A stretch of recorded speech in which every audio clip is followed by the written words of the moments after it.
Sensor technician Yilma rubbed her tired eyes and stared at the monitor screen again. The green dots showed normal space traffic in Sector 7 Alpha, 3 cargo ships moving between mining colonies, 2 patrol vessels on routine duty.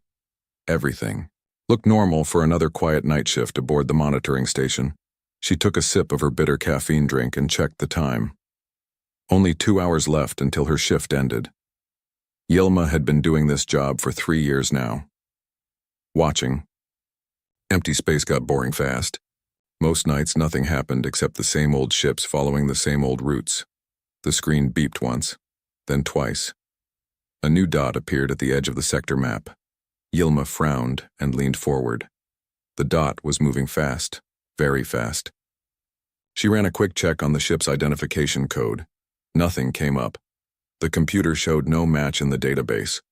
That was strange. Every ship in the galaxy had to be registered with the Zephyrian Empire. It was the law.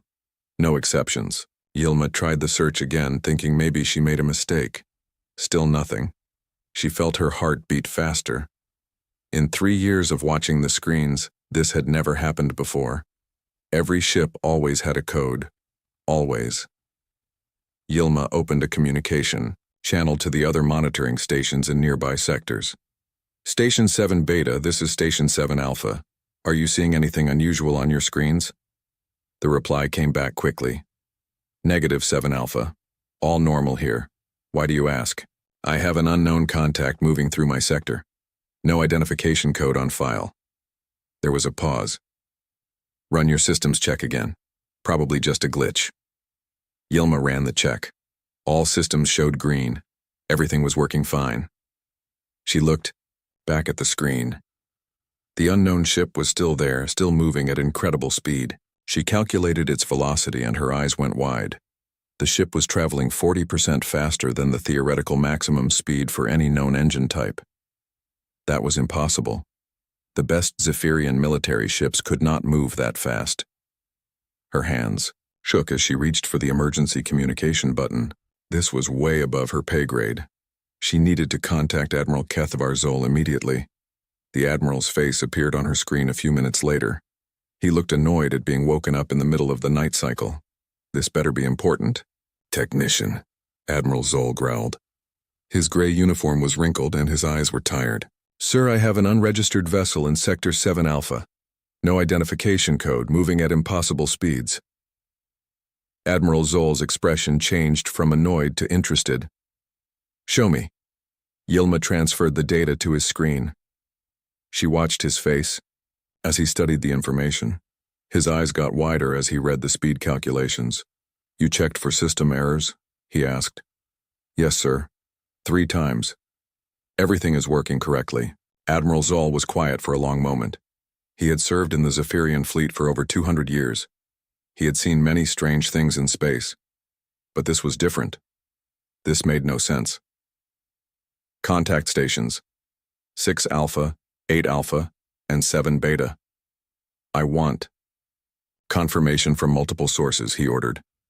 Yilma sent the request. Within minutes, all 3 stations reported the same thing. Unknown vessel, no identification code, impossible speed. Admiral Zol felt cold fear creep up his spine. In all his years of service, every ship in known space had been catalogued and tracked. The Empire's computer systems contained information on every spacefaring race and every vessel they had ever built.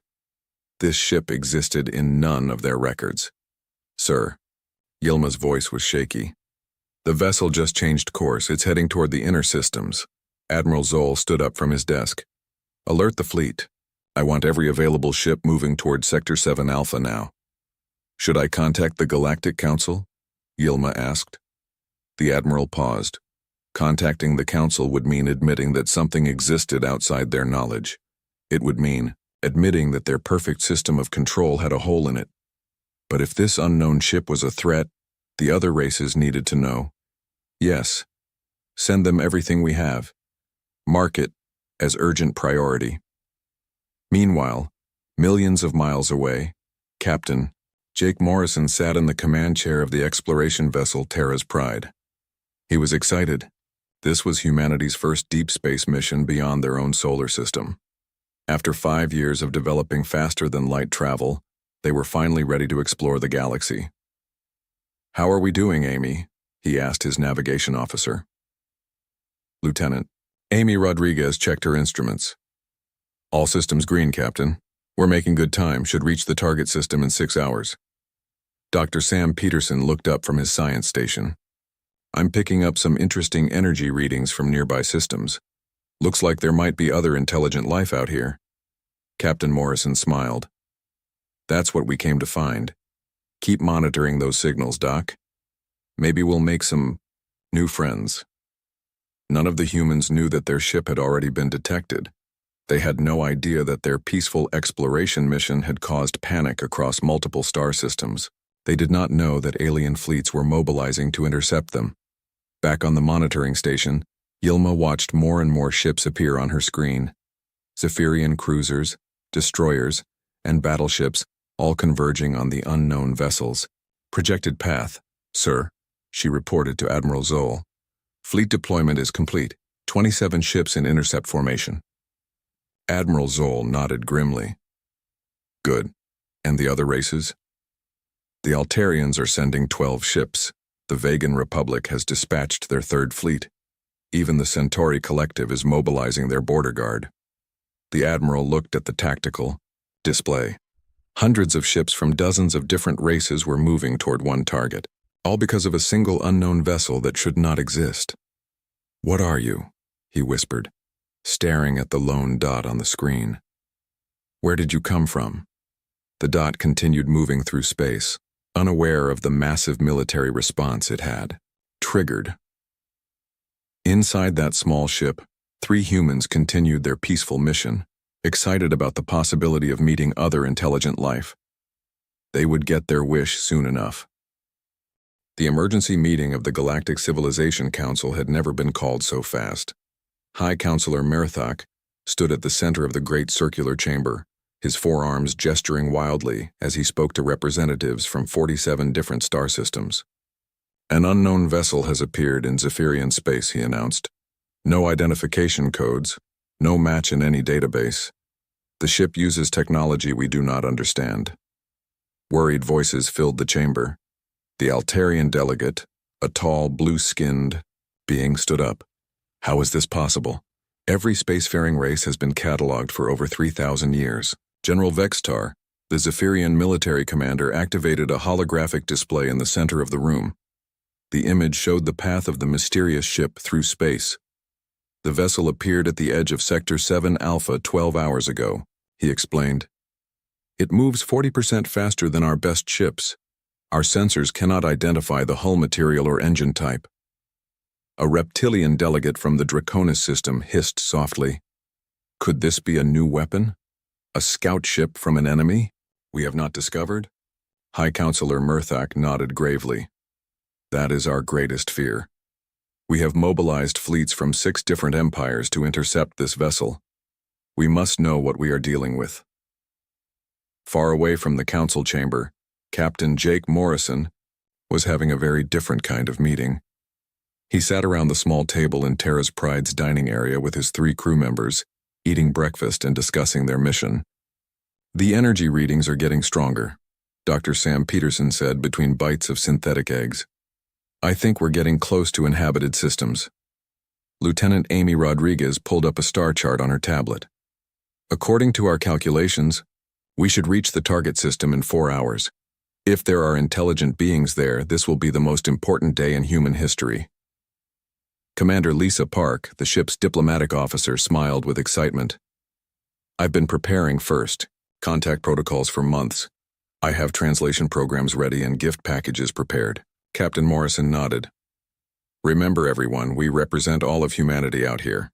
We need to make a good first impression." None of them noticed the dozens of alien ships that were slowly surrounding their position. The human sensors were not designed to detect the advanced stealth technology used by the galactic fleets. On the bridge of the Zephyrian flagship, Admiral Kethvar Zoll studied the tactical display. His ships were in position, along with vessels from 5 other races. They had created a perfect trap around the unknown ship's projected path. "Sir," reported his communications officer, The vessel is slowing down. It appears to be conducting some kind of scan of the nearby star system. Admiral Zoll felt his stomach tighten. Scanning for what? Military installations? Weak points in our defenses? Unknown, sir. The scanning pattern does not match any known military reconnaissance protocol. The Admiral made his decision. All ships move to intercept positions. Activate full shields and charge weapons. Do not fire unless fired upon, but be ready. Captain Morrison was looking through the observation window when Lieutenant Rodriguez called out from her station. Captain, I'm detecting multiple ships approaching our position. They're coming from all directions. Morrison hurried to the bridge. How many ships? At least 30, sir. Maybe more. They're using some kind of advanced stealth technology that's interfering with our sensors. Dr. Peterson looked up from his science console. Captain, these ships are huge. Much larger than anything we could build. And the energy signatures are completely different from our technology. Commander Park felt her heart racing with excitement and fear. This is it. First contact. Captain, we need to follow protocol. Morrison nodded and sat in his command chair. Open a communication channel on all frequencies. Let's introduce ourselves. The message went out across space in dozens of different languages and mathematical formulas. This is Captain Jake Morrison of the Earth vessel Terra's Pride. We come in peace from the planet Earth. We seek friendship and knowledge. Please respond. On the Zephyrian flagship, the communications officer looked confused. Sir, we're receiving a message from the unknown vessel, but the language is not in our database. Play it, Admiral Zoll ordered. The bridge filled with the sound of Jake Morrison's voice speaking in English. None of the aliens understood the words, but they could hear the calm, friendly tone. Run it through the universal translator, the Admiral commanded. Moments later, the translated message played back. Admiral Zoll's eyes widened in shock. Earth? That planet is not in any of our star charts, and what does he mean by first contact? The communications officer was working frantically at his station.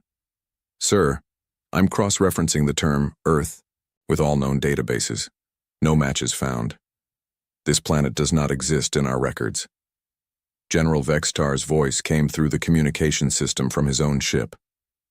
Admiral, are you hearing this? They claim to be from an unknown world. This could be some kind of trick, Admiral Zoll thought quickly. If these beings were telling the truth, then they had discovered a completely unknown civilization. If they were lying, it could be part of an elaborate attack plan. All ships maintain position, he ordered. Unknown vessel, this is Admiral Kethvar, Zoll of the Zephyrian Empire. You have entered regulated space without proper authorization. Prepare to be boarded for inspection. On Terra's Pride, Commander Park listened to the translation of the alien response. Her excitement grew even stronger. Captain, they're responding. We've made contact with an alien empire. Captain Morrison smiled. Open the channel again. Tell them we're happy to meet them and that we want to establish peaceful relations. But as more alien ships decloaked around them, Dr. Peterson noticed something troubling on his sensors. Captain, he said quietly, all of these ships have their weapons powered up. I don't think they're as happy to see us as we are to see them. Morrison's smile faded as he realized they might be in serious trouble. What had started as humanity's greatest adventure might be turning into something much more dangerous. The alien fleets continued to close in, and the future of human civilization hung in the balance around one small exploration ship that had wandered into a much larger and more dangerous galaxy than anyone on Earth had ever imagined. The boarding shuttles approached Terra's Pride from multiple directions. Captain Jake Morrison watched through the bridge windows as the alien craft attached themselves to his ship's hull with mechanical arms and docking tubes. Remember, he told his crew, we're ambassadors for Earth. Stay calm and follow their lead.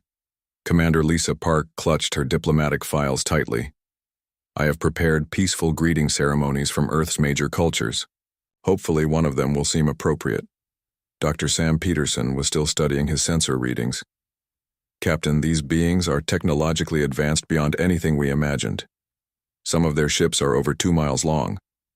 The airlock hissed, open, and the first alien stepped aboard.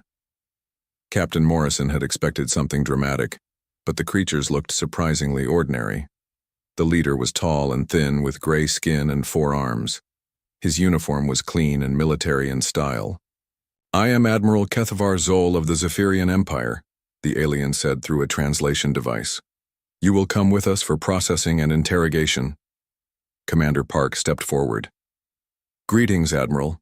I am Commander Lisa Park, diplomatic representative of Earth. We request formal diplomatic immunity under standard first contact protocols." Admiral Zol looked confused. "First contact protocols? What are you talking about? All civilizations follow the same established procedures for space travel. You have violated those procedures." "We don't know about any procedures," Captain Morrison said honestly. "This is our first time leaving our solar system. We didn't know there were rules." The alien soldiers behind Admiral Zol whispered among themselves in their own language. Morrison could see shock and disbelief on their faces. Admiral Zol studied the humans carefully. "You claim this is your first interstellar voyage? That is impossible. Your ship uses advanced technology that should take centuries to develop." Dr. Peterson spoke up. "Actually, sir, we only achieved faster-than-light travel 5 years ago. Our team of scientists worked together to solve the problem using a new approach to space-time manipulation."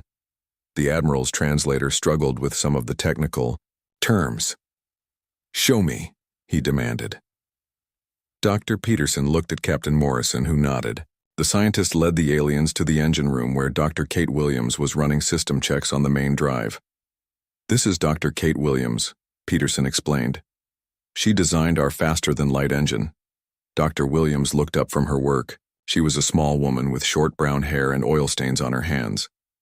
"Oh, hello. Are you the aliens we detected on our sensors?" Admiral Zol stared at her.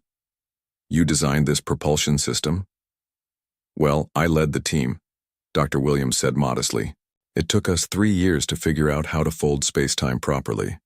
The key was using quantum field generators instead of traditional antimatter engines." The Admiral's translator made strange noises as it tried to process her explanation. The alien scientists who had come aboard with him were taking detailed scans of the engine room. "This technology is completely unknown to us," one of them reported. "The design principles are unlike anything in our databases." Admiral Zol felt deeply troubled. In 200 years of military service, he had never encountered anything like this.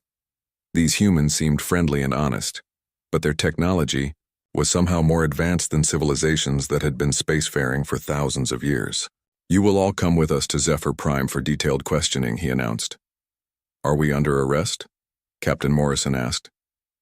"You are persons of interest," the Admiral replied carefully. The journey to Zephyr Prime took 2 days. The humans were kept on their own ship, but Zephyrian guards watched them constantly. Dr. Williams was separated from the others and taken to a different vessel for intensive questioning about human technology. Interrogator Prime. Zelnoth was the Empire's best at getting information from reluctant subjects. But Dr. Williams was not reluctant.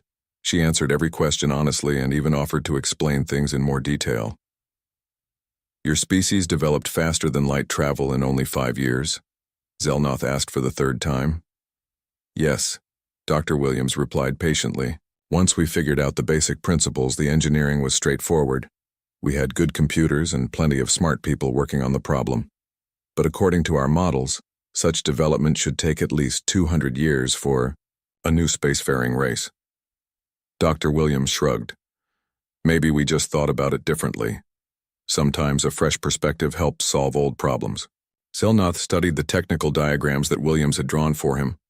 The human designs were elegant and efficient in ways that baffled him. These people had somehow skipped centuries of normal technological development.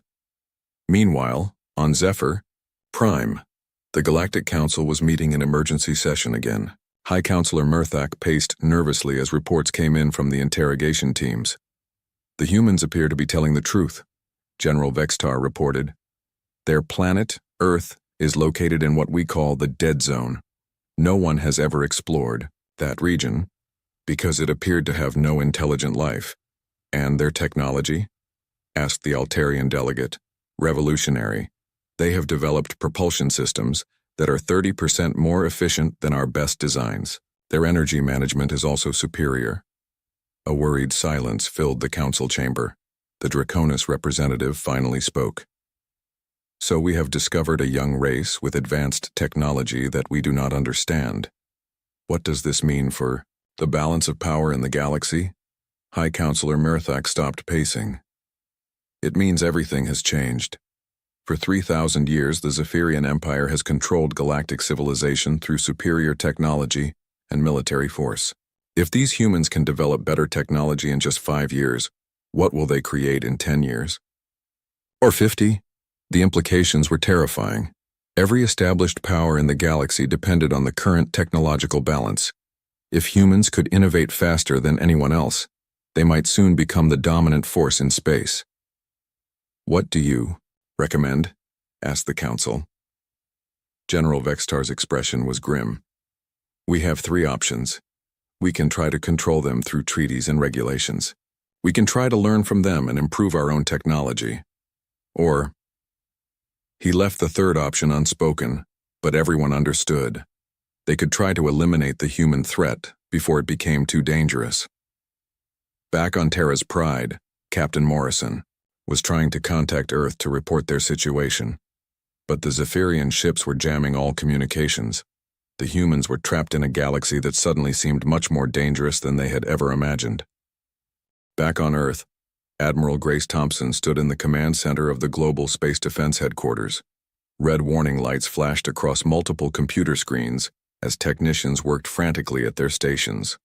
How long since we lost contact with Terra's Pride? She asked her communications officer. 48 hours, Admiral. Their last transmission mentioned detecting other ships in the area.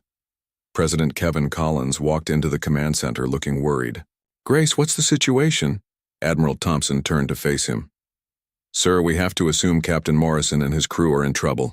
They were supposed to check in every 12 hours. We've heard nothing. Dr. Ryan Foster, the director of Earth Space Defense Initiative, pulled up a holographic display showing their solar system. I've been monitoring deep space communications. There's a lot of chatter coming from the direction Jake was heading. Multiple alien civilizations are talking about something urgent.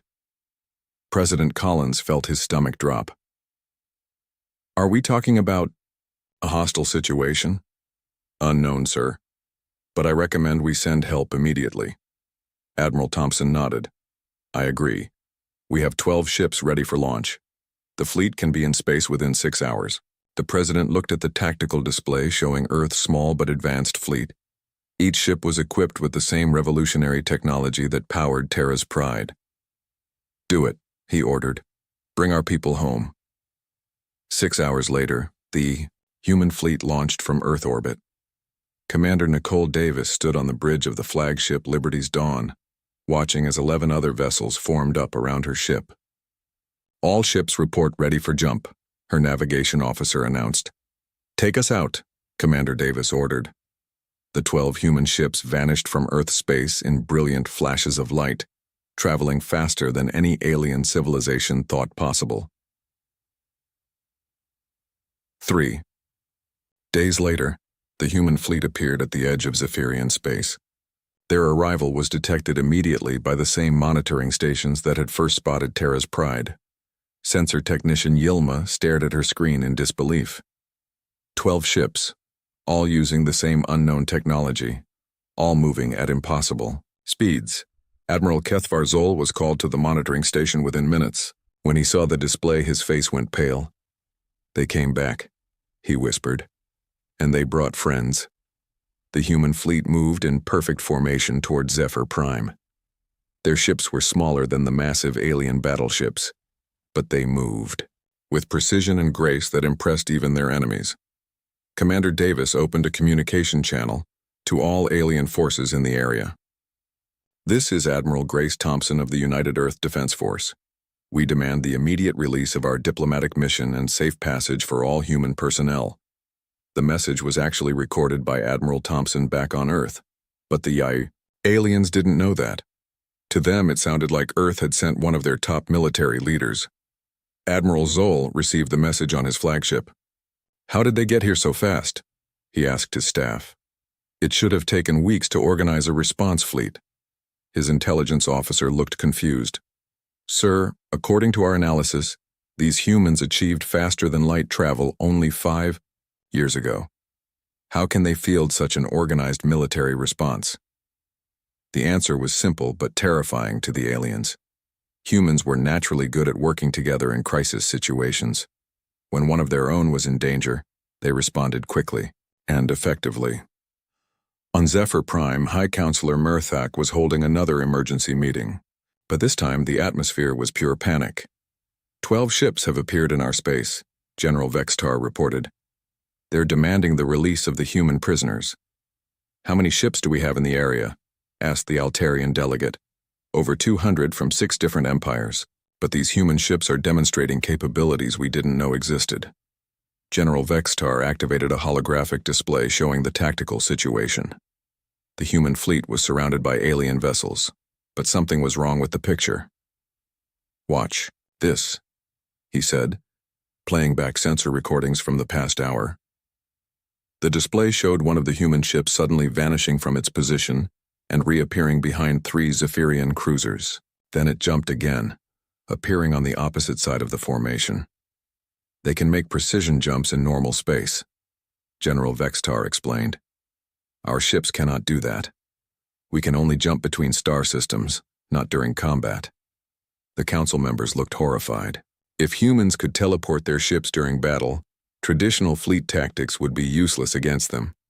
Commander Davis was indeed demonstrating her fleet's capabilities, but she was doing it without firing a single shot. Each precision jump was carefully calculated to avoid any aggressive action, while still showing the aliens what human ships could do. Sir, her tactical officer reported, the alien fleets are repositioning. They're trying to surround us with a tighter formation. Let them, Commander Davis replied calmly. We're not here to fight. We're here to get our people back. She opened the communication channel again. Alien vessels, we have no desire for conflict. Release our crew and we will leave peacefully. Continue to hold them and we will demonstrate more of our capabilities. Back on Terra's Pride, Captain Morrison and his crew were watching the situation unfold through the porthole windows. They could see the human ships moving through space like dancers, easily avoiding the alien vessels that tried to intercept them. Our cavalry has arrived, Lieutenant Amy Rodriguez said with relief.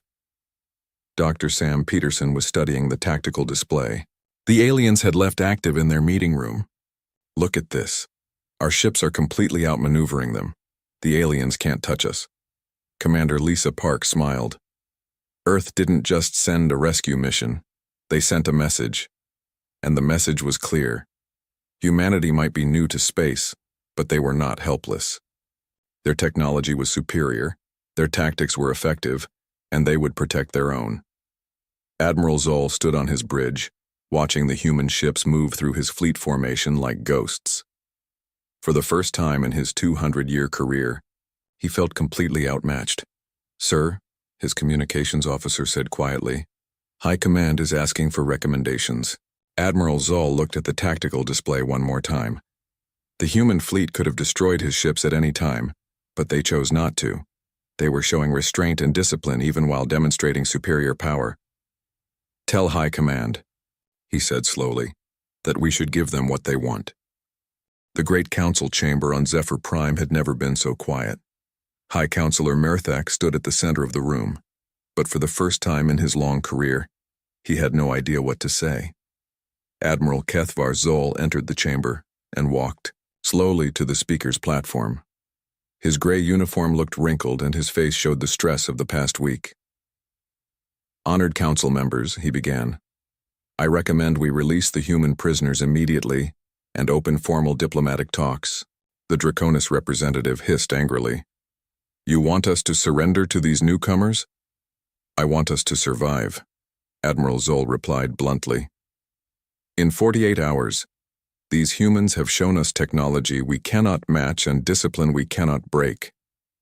They could have destroyed our entire fleet, but they chose not to. That shows wisdom. General Vextar nodded in agreement. The Admiral is right. We have 2 choices. We can make friends with these humans, or we can make enemies of them. I know which option I prefer.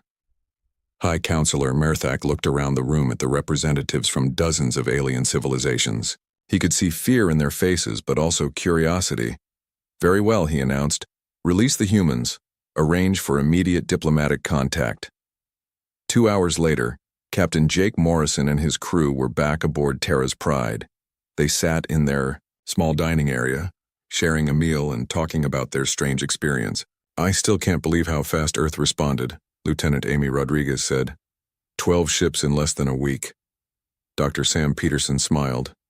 That's humanity for you. Someone threatens one of us, we all respond. Commander Lisa Park was already preparing for formal diplomatic meetings. This changes everything. We're not just explorers anymore, we're representatives of a major power. Captain Morrison looked out the porthole at the human fleet surrounding them. Commander Nicole Davis had positioned the ships in a defensive formation, but the aliens were keeping their distance. Major power, he repeated thoughtfully. I guess we are now. A communication request came through from the alien flagship. Admiral Zoll's face appeared on their screen, looking tired but respectful. Captain Morrison, on behalf of the Zephyrian Empire and the Galactic Council, I formally apologize for detaining you and your crew. We did not understand your peaceful intentions. Morrison smiled. Apology accepted, Admiral. We're all learning here. Indeed. High Counselor Murthak has requested a formal meeting with your leadership. He wishes to discuss establishing diplomatic relations between our civilizations. Commander Park leaned forward excitedly. We would be honored to arrange such a meeting. 3 days later, Secretary of Galactic Affairs Laura Henderson arrived at Zephyr Prime aboard a specially designed diplomatic vessel. She was accompanied by Ambassador Maria Santos and a small team of Earth's best negotiators. The meeting took place in a neutral space station that had been hastily prepared for the historic occasion. Representatives from 47 alien civilizations gathered to meet with the humans. Secretary Henderson stood before the assembled delegates, feeling the weight of representing all of humanity. She was a tall woman with gray hair and kind eyes, chosen for her years of experience in international diplomacy. Honorable delegates, she began, Earth extends greetings of friendship to all the civilizations represented here today. We come, seeking knowledge, trade, and peaceful cooperation. High Counselor Murthak responded for the Alien Alliance. We welcome Earth to the galactic community. Your people have shown remarkable technological advancement and admirable restraint. We look forward to learning from each other, but not everyone was ready to accept the new situation. The Altarian delegate stood up during the formal discussions. What guarantees do we have that humans will not use their superior technology against us? He demanded. Ambassador Santos answered calmly. The same guarantee you give us. Our word of honor and our mutual interest in peace. Dr. Kate Williams, who had been invited to the diplomatic mission, added her perspective. Our technology is not meant for war. We developed faster-than-light travel to explore and learn, not to conquer. Over the following weeks, formal treaties were signed. Earth became a founding member of the reformed Galactic Council. Trade agreements were established, with humans sharing some of their technological advances in exchange for alien knowledge and resources. But the most important change was psychological. The old order, where the Zephyrian Empire controlled everything through technological superiority, was finished. Now there was a new balance of power. Captain Eric Johnson, commander of Earth's new exploration program, stood on the bridge of his ship as it prepared to leave for unexplored regions of the galaxy. His mission was to find new civilizations and establish peaceful contact. Captain, his science officer reported, we're detecting energy signatures from 3 different star systems. Looks like we'll have plenty of new friends to meet. Johnson smiled. That's what we're here for. Take us to the nearest one. Back on Earth, President Kevin Collins addressed the world from the United Nations building. Behind him, a holographic display showed the galaxy with Earth's new territories and alliance partners clearly marked. 6 months ago, we were alone in the universe, he told the global audience. Today we are members of a galactic community spanning thousands of worlds. This is just the beginning of humanity's greatest adventure. In the reformed Galactic Council chambers, Secretary Henderson was meeting with former Admiral Zoll, who had requested a transfer to diplomatic service.